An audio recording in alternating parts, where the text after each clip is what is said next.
Olá a todos, que privilégio essa oportunidade de estudo. Mais uma vez juntos em escola dominical, quando nós vamos iniciar a unidade 2, marcas de uma igreja madura, dentro do assunto maturidade cristã.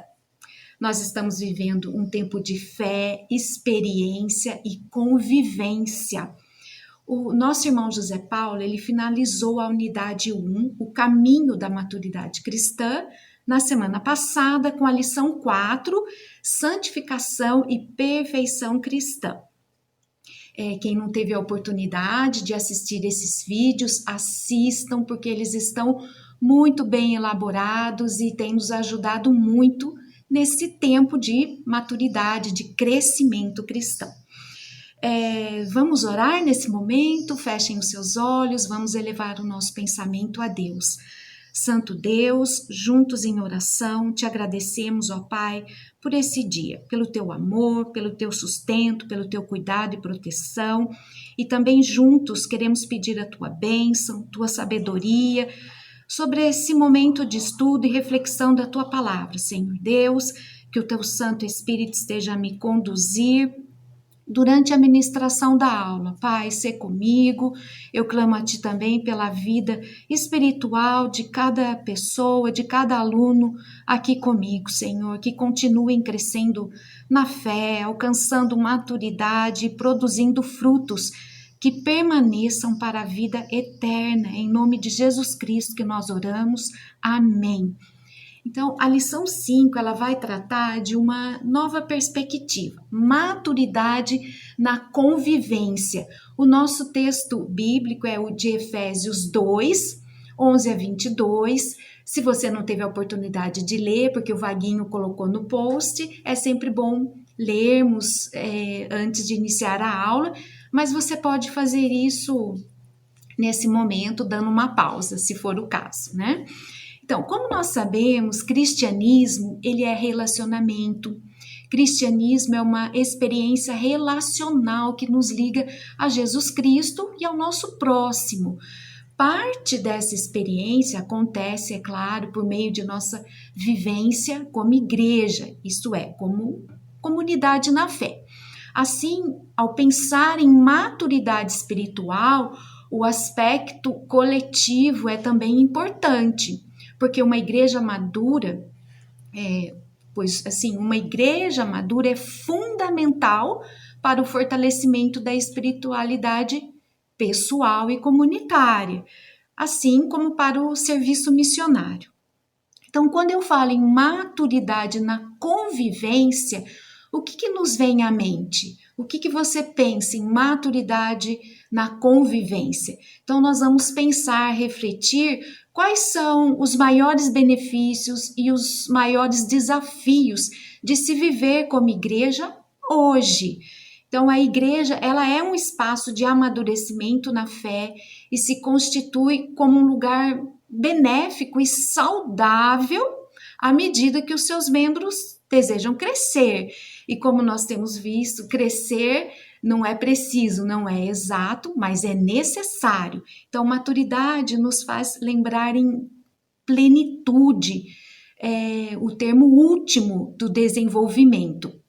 E se você quiser deixar os seus comentários aí no link por onde você acessou, ou se você acessou essa aula pelo YouTube, tem como você deixar os seus comentários também, para você, quais são os maiores benefícios e os maiores desafios de se viver como igreja. Então é importante deixar os seus comentários.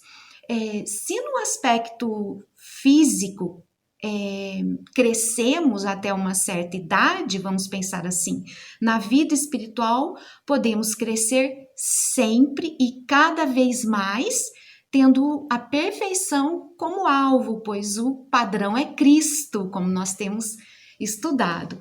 Então, lá em Efésios 4:13, ele nos traz até que todos cheguemos à unidade da fé e do pleno conhecimento do Filho de Deus, à perfeita varonilidade, à medida da estatura da plenitude de Cristo. Esse é o nosso alvo. Então, como temos sido e crescido como igreja em tempos de pandemia? Nós temos que pensar em termos de atualidade, né? Muitos têm se sentido presos em suas casas, dominados pelo sentimento de medo. Mas o que nós sabemos? Que o medo nos paralisa, o medo nos atormenta, como está na palavra, né? E nos deixa indefesos e sem ação. Será que nós estamos parados ou esperando? Então, quero trazer uma certa reflexão para vocês, né? Tantas mudanças de agenda em meio a tantas demandas necessárias e às vezes nós nos sentimos no mesmo lugar. E inevitavelmente a pergunta vem à mente: estou parado, parada ou esperando? E é preciso crescer sempre. Parar, se eu pensar nesse sentido, é uma atitude individual e fala da escolha por ausência de movimento focado em si, às vezes por frustração, falta de direção ou simplesmente por não saber o que fazer. E nós sabemos que há tanto, não é, para se fazer.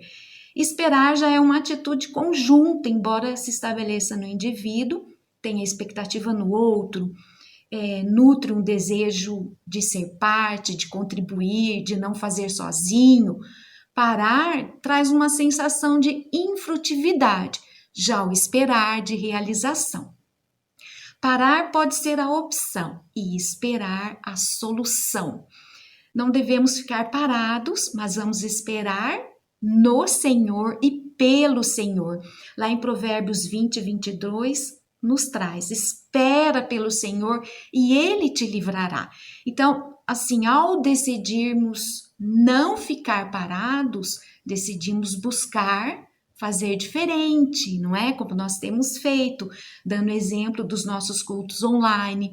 Nós não temos, por enquanto, as nossas aulas presenciais e, de alguma maneira, temos nos mantido em contato com essas aulas gravadas. Essa semana eu troquei mensagens pelo WhatsApp com alguns alunos. O importante é não ficar parado e manter-se em constante busca pela palavra de Deus. Nós sabemos que a palavra de Deus é o alimento que precisamos todos os dias, é onde encontramos esperança. E a palavra de Deus, o que ela nos fala? Ela nos diz para sermos fortes e corajosos e alcançaremos as promessas de Deus. Então, é um esforço, né? Ela fala: esforça-te, tem bom ânimo. Então, nós temos tantas opções de estudo, mas não deixar de buscar, de crescer. Nós estamos avançando agora um pouco mais, pois nós estamos estudando usar o aplicativo Meet para as nossas aulas. Eu sei que tem muitos grupos da nossa igreja já usando, que o Meet permite criar as reuniões online. Então, o que eu quero dizer é que, como igreja, em tempos de pandemia, não podemos ficar parados e precisamos utilizar das novas ferramentas de trabalho para alcançar pessoas e manter contato. Há muitas pessoas precisando de nós como igreja. É interessante porque nessa semana eu pude falar com uma senhora que mora, olha só, em Rancharia. Você sabe onde que fica Rancharia? Perto de Presidente Prudente. Como que aconteceu essa oportunidade para mim? Eu faço parte de um outro grupo social e nós de ajuda social, né? O Amor Exigente. Nós fazemos as nossas reuniões pelo Facebook online e essa senhora fez contato comigo e eu pude fazer uma mensagem para ela, falar. Nós nos falamos pelo vídeo, né? Pelo WhatsApp, e eu pude levar uma palavra de esperança. Uma senhora que estava totalmente desesperada porque o seu filho está nas drogas, ela não sabia mais o que fazer. Então você vai dando direcionamento, você vai levando luz para a pessoa e você percebe que o semblante dela até muda quando você termina a conversa. Então esse tempo tem nos trazido algumas outras oportunidades, né? Então, quando que antes eu poderia imaginar que eu conseguiria atingir o coração de uma pessoa do outro lado do estado? Ou até hoje eu sei que tem pessoas até do outro lado do mundo também, podem acessar, podem assistir às nossas palestras, os cultos. E nos tempos de John Wesley, se nós pensarmos, no tempo dele, né, o John Wesley, que foi o fundador do movimento metodista e que provocou profundas transformações sociais, né, na Inglaterra do século XVIII, e essas transformações se espalharam por todos os continentes, né? Na época dele, ele percorria os lugares a cavalo para levar os seus sermões, para alcançar vidas. E hoje, mesmo sem sair de casa, nós podemos alcançar as pessoas, levando uma palavra de ânimo, pregando o evangelho, até mesmo mantendo-se em contato, né, com ações sociais e missões. Então, como eu estava conversando com o José Paulo, né? O alcance pela tecnologia é muito grande, mas de alguma maneira nós devemos manter um contato próximo, sim, uma chamada de vídeo, ou simplesmente levar uma cesta básica para alguém. O contato próximo é muito importante, né? Então nós vemos que só ter a Bíblia na memória não promove maturidade espiritual, é preciso praticar os seus ensinos. E como podemos aprender a amar uns aos outros sem exercitar isso? Se não sairmos das quatro paredes da nossa igreja, da comunidade, da nossa casa, não veremos o que ocorre no mundo e vamos estar desagradando ao Senhor com nossa omissão. Então, nós entendemos que a igreja é graça, doação, ação, é presente, mas também responsabilidade e compromisso. Todos nós somos responsáveis para manter acesa a chama do amor de Deus em cada um, promover a união entre todos. E José Paulo falava assim, falava na sua aula passada, né? Eu achei muito lindo o que ele falava lindamente sobre o amor num determinado momento da aula, né? Na parte 2 da lição sobre santificação e perfeição cristã, em transformar o amor em bem para o outro, né? São atitudes concretas. O amor sinaliza a nossa santidade para Deus e para o mundo. Então, o amor é o fator que nos leva a considerar o próximo mais importante do que nós mesmos. Por isso, não podemos permitir que o medo nos paralise ou interrompa o ser igreja. Lembrando que nós temos uma missão: ide, fazei discípulos. Em 1 João 4, 18 e 19, traz um texto muito lindo e muito conhecido por nós. No amor não existe medo. Antes, o perfeito amor lança fora o medo. Ora, o medo produz tormento. Logo, aquele que teme não é aperfeiçoado no amor. Nós amamos porque Ele nos amou primeiro.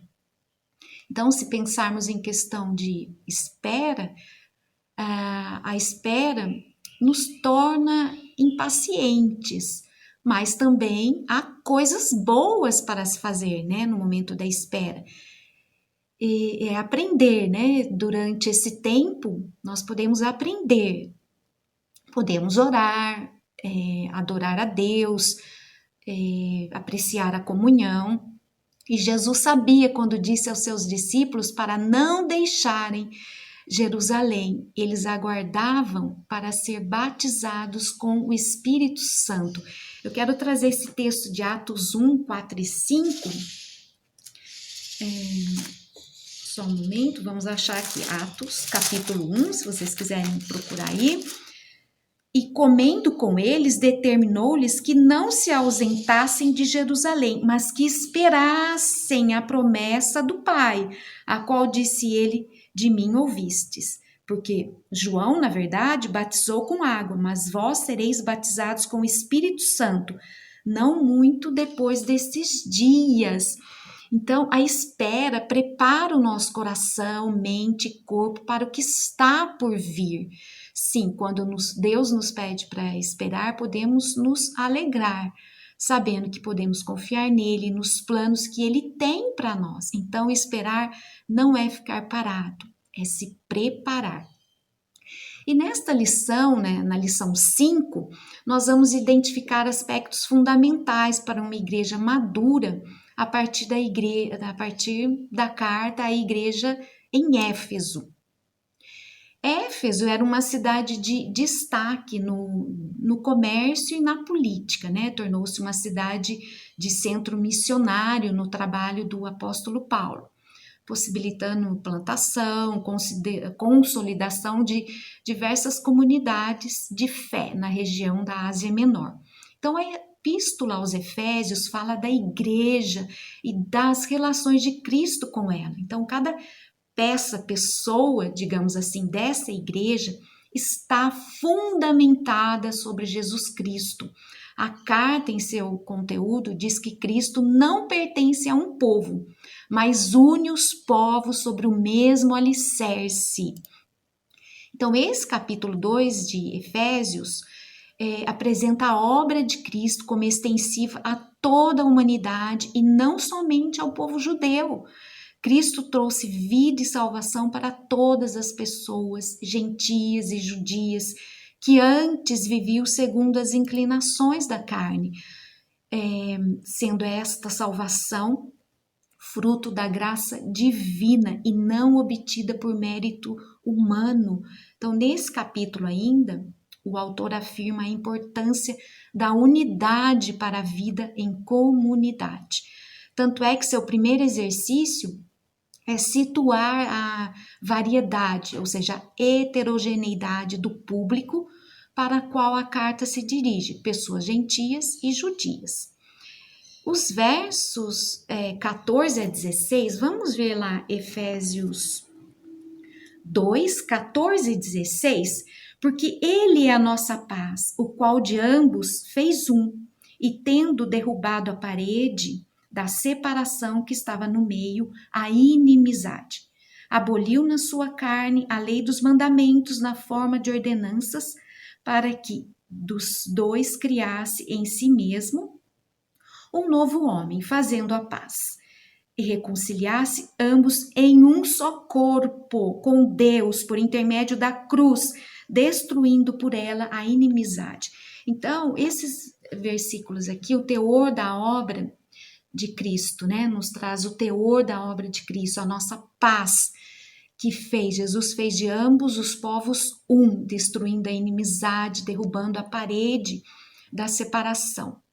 Então, nós vemos que a paz é um presente de Deus na pessoa de Jesus Cristo. Jesus é a paz e ministra a paz entre os povos, de tal maneira que o evangelho precisa ser vivido sem separação e, mais que isso, em unidade, como bem ilustram as figuras do corpo e edifício firmado em Cristo, como eu vou trazer para vocês mais à frente. Eu quero destacar essas figuras, corpo e edifício.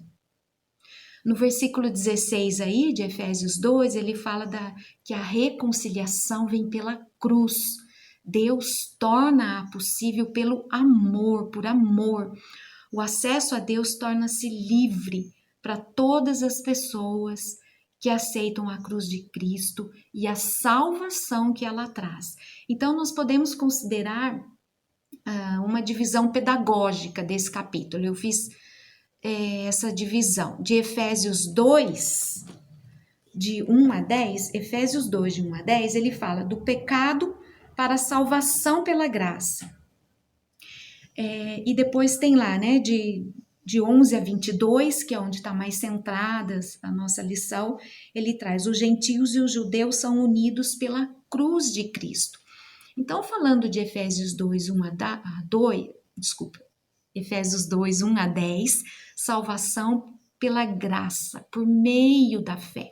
Então, aqui aponta a iniciativa salvadora de Deus para ambos os grupos, gentio e judeu. Lembrando de um estudo que nós fizemos o ano passado, né? Mistério revelado de Paulo, que ele traz lá em Efésios 3, no versículo 6, a saber, qual que é esse mistério de Paulo, né? Esse mistério que foi revelado, que os gentios são co-herdeiros, membros do mesmo corpo e co-participantes da promessa em Cristo Jesus por meio do Evangelho.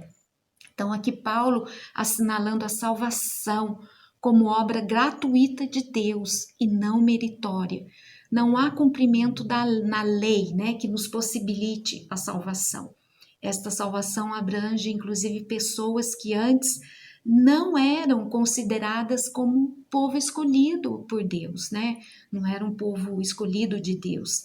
E lá em Efésios 2, 11 a 22, ele vai falar, né, os gentios e os judeus unidos pela cruz, que traz a unidade e paz de Cristo. Então, a unidade é assinalada pela diversidade da comunidade, que se torna um em Cristo Jesus, e é conclamada, ou seja, é chamada a viver em unidade, superando conflitos e preconceitos existentes. Então, nessa segunda parte do capítulo, a partir dos versos 11 até o 22, as imagens como corpo e edifício são atribuídas à igreja. Vamos ver algumas considerações dessas imagens? Se você pega ali o versículo 16, que nós acabamos de ler, ele fala em corpo, um só corpo. Essa figura reforça a unidade, um corpo e a diversidade, vários membros, né, como característica da igreja. Vamos ler o texto de 1 Coríntios 12. Quero trazer esse texto para vocês. Abram aí 1 Coríntios 12, 12 e 13. Porque assim como o corpo é um e tem muitos membros, e todos os membros sendo muitos, constituem um só corpo, assim também com respeito a Cristo. Pois em um só Espírito todos nós fomos batizados em um corpo, quer judeus, quer gregos, quer escravos, quer livres, e a todos nós foi dado beber de um só Espírito. E lá também em Romanos tem um texto que eu gosto muito, Romanos 12, 4 e 5, porque assim como num só corpo temos muitos membros, mas nem todos os membros têm a mesma função, né, que fala da funcionalidade, o dom, a responsabilidade de cada um. Assim também nós, conquanto muitos, somos um só corpo em Cristo e membros uns dos outros. Então, além disso, ser corpo representa não simplesmente a unidade entre as pessoas que compõem a comunidade de fé, mas a dependência total da cabeça, que é Cristo. Como está em Efésios 4,15, mas seguindo a verdade em amor, cresçamos em tudo naquele que é a cabeça, Cristo. E pensando também na outra figura, edifício, né? No versículo 21, vamos ler Efésios 2, 21, no qual todo edifício bem ajustado cresce para santuário, dedicando-se ao Senhor, no qual também vós juntamente estáis sendo edificados para a habitação de Deus no Espírito. Então, a unidade e a subordinação são apresentadas a partir da imagem de um edifício, tendo Cristo como pedra angular. Então, eu gosto que Paulo ele sempre usa metáforas, né, figuras relacionadas à construção, à arquitetura, e aqui ele fala da pedra angular, né, uma expressão relacionada a uma prática nas construções em que uma pedra é usada para ligar todas as partes de um edifício. Então, Jesus é o alicerce, é a base, o fundamento sólido, o sustentáculo, que controla a disposição de todo o edifício, né? E nos mantém de forma ajustada e segura. Então, se você olhar a definição de pedra angular no dicionário, diz que ela é uma pedra que faz fundamento e ângulo de um edifício. Ela é fundamental para toda a obra, do começo ao fim. Cristo é o começo da igreja e o fim, como está lá em Mateus 28, 20, né? Ele diz, após enviar os discípulos, estarei com vocês até o fim. Então, não há nada a temer como igreja. Quem a iniciou estará sempre presente. Então, nós precisamos aqui, como diz o texto, né, da força, do poder do Espírito e da habitação de Cristo para capacitar-nos a amar uns aos outros.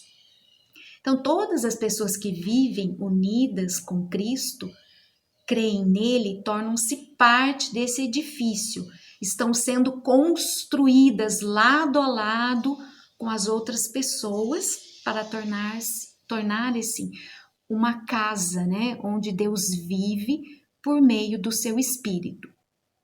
Veja aqui, né, o verbo no passivo. Tornam-se parte desse edifício, né? As pessoas estão sendo construídas. Então, não é a nossa ação, mas a graça de Deus que nos torna pedras vivas em construção. 1 Coríntios 3,16, não sabeis que sois santuário de Deus e que o Espírito de Deus habita em vós? 2 Coríntios 6,16 também traz o texto muito interessante, né? Porque nós somos santuário do Deus vivente, como ele próprio disse: habitarei e andarei entre eles, serei o seu povo e eles serão o meu povo. Desculpa, serei o seu Deus e eles serão o meu povo. Paulo também afirma: as pessoas que creem são templo vivo. Quem crê nesse Deus vai estar lado a lado com pessoas diferentes, formando um corpo. Essa igreja em processo de construção, sempre reformando, é local de morada do próprio Deus. Então, a igreja, a comunidade, como canteiro de obras, né? Na comunidade, na igreja, preparamos-nos para viver a fé, a paz. A igreja, ela integra cada peça da construção e liga uns aos outros para tomar parte em tudo que Deus oferece na vida nova, na paz que Cristo traz. Então, a igreja, a comunidade, é instrumento para que a paz de Cristo seja vivenciada já agora na comunhão. Ela prepara e encoraja para ir anunciar, viver, testemunhar no mundo, no dia a dia da vida.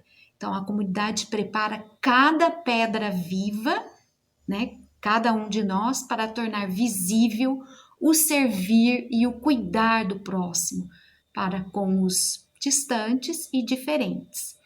Então, é um canteiro de obras em andamento, inacabado, sempre em reforma. E essa igreja em processo de construção é local de morada do próprio Deus, como está no Efésios 2:22. Então, a partir dessas figuras, corpo e edifício, podemos entender que, por mais importantes que os templos e prédios das igrejas sejam para a espiritualidade, né? Sejam importantes para a nossa espiritualidade, o santuário e a casa de Deus não são os edifícios sagrados, e sim as pessoas que fazem parte do seu povo. Deus habita em cada coração e entre as pessoas reunidas em seu nome. E ao apontar a unidade como fundamento para a igreja, aqui o autor desejava combater as divisões, afirmando a unidade como um traço distintivo de uma igreja madura e missionária.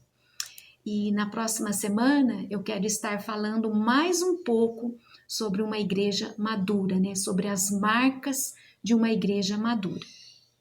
Que o Senhor te abençoe, conceda a sua graça e te dê paz. Amém. Um abraço.